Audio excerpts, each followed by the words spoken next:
आप सभी देशवासी को शिक्षा दिवस के बहुत बहुत शुभकामनाएं।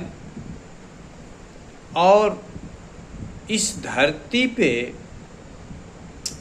शिक्षा, ज्ञान, बुद्धि, विवेक, जो भी व्यक्ति हम मानव प्राणी के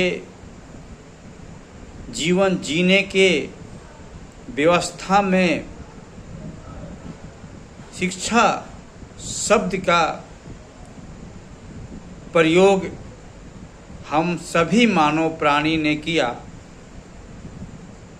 इसीलिए हम सभी मानव प्राणी एक शिक्षित मानव में गिनती आते हैं। और मुख्य रूप से देखा जाए तो शिक्षा की मूल्यांकन कुछ तुलनात्मक है ही नहीं। आप शिक्षा के माध्यम से कोई भी कार्य आप कर सकते हैं। आप धार्मिक दृष्टि से देखिए, वह भी एक शिक्षा के रूप में ही किया जाता है। आप एक डॉक्टर देखिए, वैज्ञानिक देखिए, या किसी भी कार्य को करने में शिक्षा बहुत ही बड़ा महत्व जीवन में रखता है। आज उसी का दिवस है। हम सभी मानव प्राणी की जीवन में एक तरह से हमारे लिए पहिया का काम शिक्षा करता है। और खास करके इस मॉडल ज़माने में बिना शिक्षित हुए तो आप अपने जीवन को एक शब्द नहीं बोल पाऊंगा कि उस स्तर तक आपको जीवन जीने का आप प्रतिफल हो जाइएगा। तो शिक्षा बहुत ही महत्वपूर्ण विषय है, जो मानव जाति के लिए उत्थान का बहुत बड़ा मूल तत्व है। लेकिन आज जिस देश में हम लोग रहते हैं, उस देश का दुर्भाग्यपूर्ण शिक्षा एक पेशा के रूप में बन गया है, जिसे कुछ भारतीय हम लोग इससे शिक्षा से वंचित हो जाते हैं। यह हमारे देश के हित में नहीं है। जिस प्रकार से आपको उच्च स्तरीय शिक्षा प्राप्त करना हो, तो उसके लिए आपके पास बहुत बड़ी मनी की जरूरी पड़ती है, जिसे भारत की जनसंख्या की तुलना कीजिए तो उस स्तर तक पहुंचने वाला व्यक्ति मात्र 20-25% ही है। और 70% तो वही केवल लिखना पढ़ना तक ही सीमित एजुकेशन, सीमित शिक्षा के माध्यम तक ही पहुंच पाते हैं। यह व्यवस्था को जरूर सुधार करना चाहिए कि हर तबके के लोग अच्छे शिक्षा दीक्षा उन्हें प्राप्त करने की व्यवस्था सरकार को करना चाहिए, जिसमें कहीं भी धन संपत्ति की तुलना शिक्षा प्राप्ति में न हो। आज इस व्यवस्था को देखिए, पहले इसी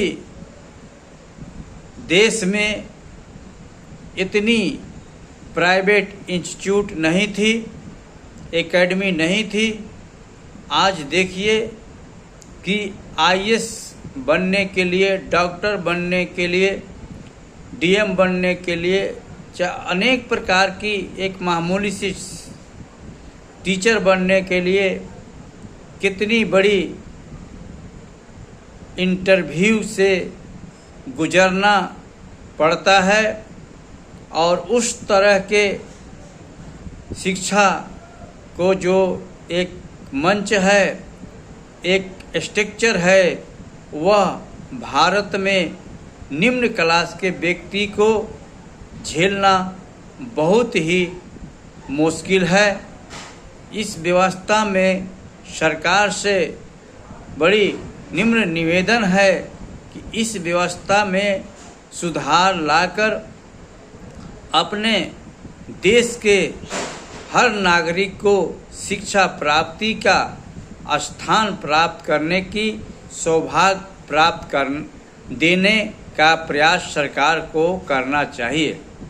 आज हम बड़ी खुशी होते हैं कि प्राइवेट इंस्टीट्यूट, प्राइवेट पढ़ाने वाला एकेडमी, प्राइवेट पढ़ाने वाले ट्यूशन हमारे देश में बड़ी जोर शोर से विकास हो रही है और प्राइवेट स्कूल भी बड़ी जोर शोर से विकास हो रही है।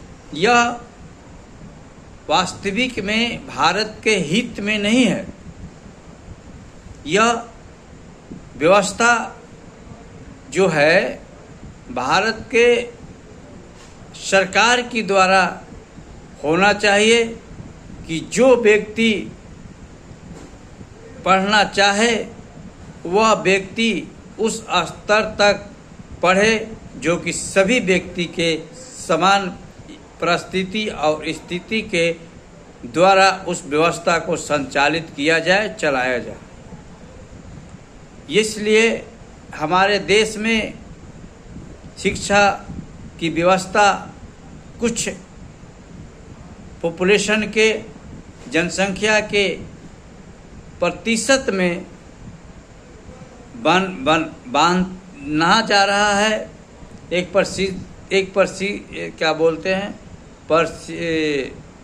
परसेंटेज में, प्रतिशत में के दायरा में होते जा रहा है। इस व्यवस्था में परिवर्तन जो भी देश के संचालन करने वाले मंत्रीगण हो, उनकी सोच ऐसा होना चाहिए। जिस प्रकार से आप लोगों ने देखा होगा कि सरकारी टीचर की बहाली के लिए आपको कितनी बड़ी इंटरव्यू या कितनी बड़ी एजुकेशन की आवश्यकता पड़ती है, तब जाके आपको शिक्षक बनने की, सरकारी शिक्षक बनने की सौभाग्य मिलता है। आप कितनी बड़ी बुद्धिजीवी प्राणी हैं, तब जाके आप एक सरकार की नौकरी प्राप्त करते हैं और एक शिक्षक सरकारी बनते हैं।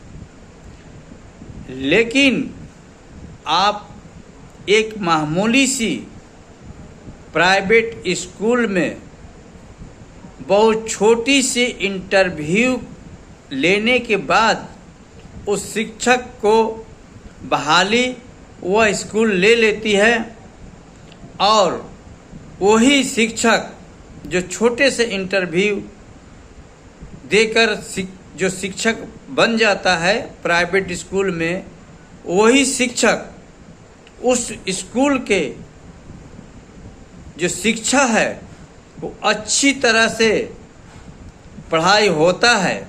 वहाँ बच्चे फीस देकर पढ़ते हैं और वहाँ के बच्चे की दिमाग और पढ़ाई की स्थिति में बहुत अच्छी सुधार के साथ एजुकेशन दिया जाता है, शिक्षा दिया जाता है। लेकिन इतने बड़े पढ़े लिखे शिक्षक जो कि कितने बड़ा इंटरव्यू में पास होकर वो शिक्षक बनते हैं, लेकिन उस स्कूल के विद्यार्थी को उच्च स्तरीय शिक्षा प्राप्त कर देने में वो असमर्थ होते हैं। इस व्यवस्था के बारे में आप सब सोचिए कि क्या आपका कर्तव्य, निष्ठा, ड्यूटी के बारे में कभी सोचते हैं कि हम इतने पढ़े लिखे होने के बाद भी हमारे क्लास में जो बच्चे होते हैं वो प्राइवेट बच्चे से पढ़ने में कमज़ोर क्यों होते हैं? इस विषय पर भी हम सभी शिक्षा विभाग में जो भी व्यक्ति उस पद पर है उससे बड़ निवेदन के साथ मैं कहना चाहता हूँ कि अपने कर्तव्य पे कभी भी कंप्रोमाइज़ मत कीजिए। अपना निष्ठा और कर्तव्य को पूरी तरह से निभाइए, क्योंकि शिक्षक जिस देश का अपना कर्तव्य निभाने में असमर्थ है वह देश कभी भी विकास के मार्ग पे उस देश का शिक्षा नहीं जा सकता है। और संपूर्ण शिक्षा एक बच्चे के दिमाग में और एक शिक्षित स्टूडेंट कभी नहीं बन सकता। एग्ज़ाम में पास हो जाना, नंबर ले लेना, वो एक अलग कैटेगरी है। गेस से पास हो जाना, नोट पेपर दे देना, इस व्यवस्था से शॉर्टकट जो आजकल शिक्षा की एक व्यवस्था चल गई है उस पर भी हम सभी भारतवासी के और शिक्षा विभाग के विचार करने की ज़रूरत है और विचार करना भी चाहिए और इस पर सुधार होनी चाहिए।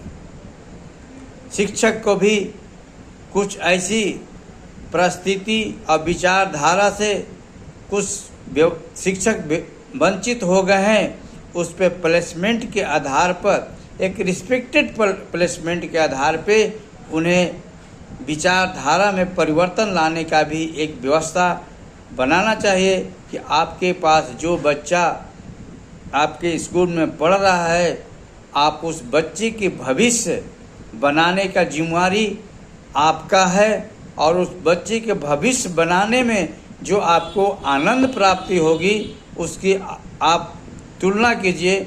उससे बढ़कर इस दुनिया में कुछ नहीं है।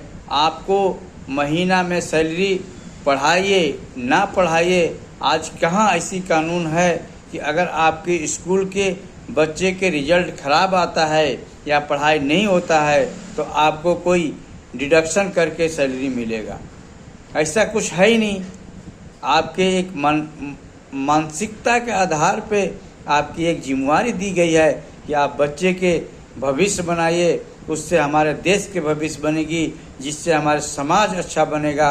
हम मानव प्राणी के एक विचारधारा की ज़िंदगी जिएंगे और अच्छे ज्ञान और शिक्षा के माध्यम से जो एक शांति का जीवन का एक धरती पर माहौल बनेगा, उसके उद्देश्य के आधार पे आप सुबह उठकर लोगों को पढ़ाने जाइए, लिखाने जाइए, तब जाके वास्तविकता में शिक्षा एक पवित्र व्यवस्था को स्थापित करने में पूर्णतः कामयाबी प्राप्त होगी।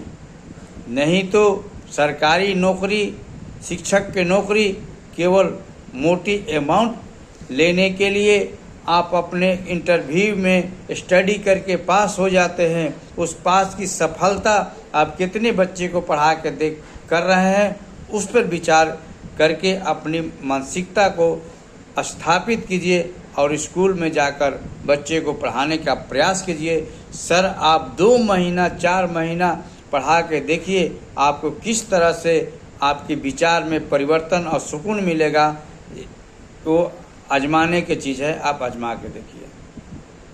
आज आपकी स्कूल की प्रतिष्ठा भी बढ़ेगी कि यह शिक्षक अपने बच्चे के गार्जियन का आशीर्वाद मिलेगा और उस क्षेत्र के बच्चे जब आगे निकलेंगे, आपके स्कूल के नाम रोशन करेंगे, उसमें आपकी कितनी बड़ी उस सैलरी जो 50,000 60,000 जो 80,000 जो आता है ना, वो आपके लिए जीरो हो जाएगा। जिस दिन आपके स्कूल के बच्चे नाम रोशन करेंगे, उस दिन आपकी सैलरी जीरो हो जाएगी और आज आप सफलता के विचार में आपकी आनंद इतनी आएगी कि आपका दिल गदगद हो जाएगा, आपके परिवार गदगद हो जाएगी, आपके अगल बगल जितनी भी पड़ोसी है, देश है, राज्य है, जिला है, अनेक प्रकार की आपकी खुशियाँ और आनंद की जो शरीर प्राप्ति करेगी, वो ये आपकी सैलरी उतनी आपको प्राप्ति नहीं दे पाएगी। इसलिए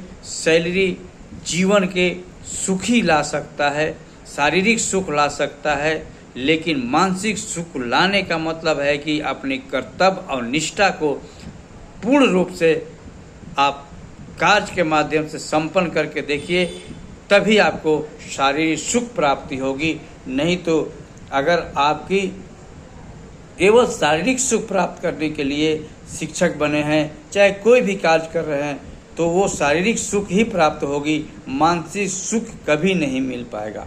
इसलिए शारीरिक सुख भी जरूरी है, उसकी पूरक करने के लिए मानसिक सुख की भी प्राप्ति करने के लिए आप सुबह कहीं भी किसी भी कार्य में जाइए तो वह एक स्मरण करके ईश्वर से प्रार्थना करके निकलिए, तभी आप अपने जीवन में सफल। और खास कर शिक्षा एक ऐसी चीज़ है जिसे कि ओवरऑल पूरी व्यवस्था इस पे का नींव होता है।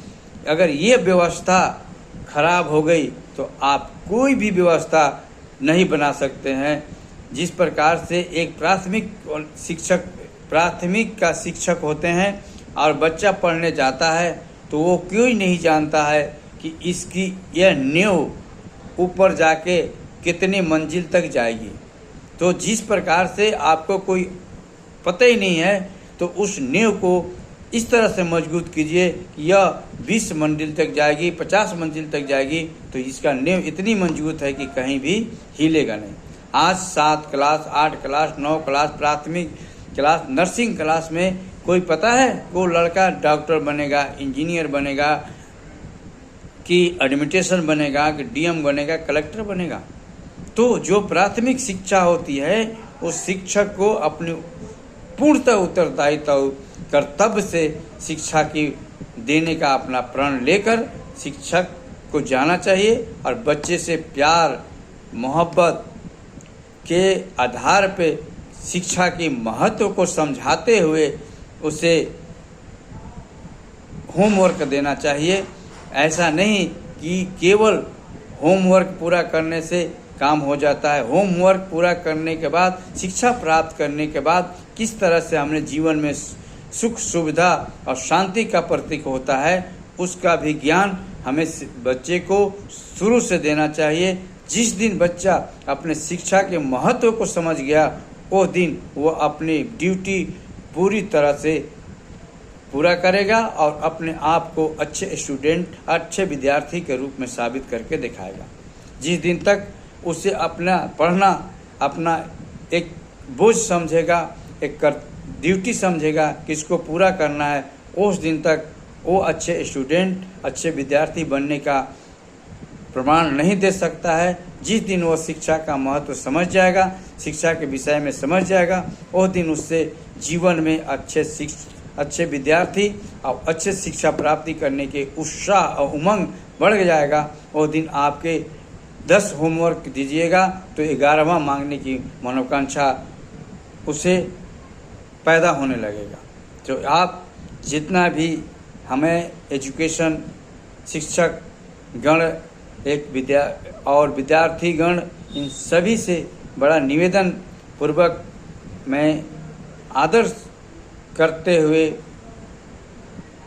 बोलता हूँ कि हम सभी एक शिक्षा के महत्व को समझकर अपने जीवन में अपनाने का कष्ट करें, और जितना भी शिक्षा से जुटे हुए व्यक्ति हैं वह पूर्ण आप अपना कर्तव्य को पालन करते हुए शिक्षा को प्रदान कीजिए। और शिक्षा को आप समझ रहे हैं कि कितनी बड़ी महत्व की चीज़ है। एक स्टैंड है, और वो आपका स्टैंड कोई बिटवीन का नहीं है, स्टार्टअप स्टैंड है। जिसका स्टार्टअप ठीक नहीं है वो उसका मंजिल कभी भी पहुंच नहीं सकता है। जब स्टार्ट ही नहीं होगा तो चलना कहाँ से सीखेगा। तो आप लोग चलाने का काम करते हैं, इसलिए इसमें कभी भी लापरवाही और नॉन केयर काम ना कीजिए। और इसी के साथ मैं आज सभी से निवेदन करते हुए मैं अपना वाणी को समाप्त करता हूं। और बहुत ही उम्मीद और लालसा है कि हम सभी भारत के नागरिक इस पर विचार करके एक रास्ता अपनाकर शिक्षा में अच्छे से अच्छे सुधार करके अपने देश के भविष्य और बच्चे को आगे बढ़ाने में प्रयत्न करेंगे। जय हिंद, जय भारत। आप सभी के जीवन में मंगलमय बना रहे। हम सभी मानव प्राणी एक दूसरे मानव प्राणी के दुख दर्द में शामिल होकर दुख को कम करें, सुख को बढ़ाएं। इसी मनोकांक्षा के साथ आप सभी को प्रणाम करते हुए जय हिंद, जय भारत के शिक्षक महोदय गण।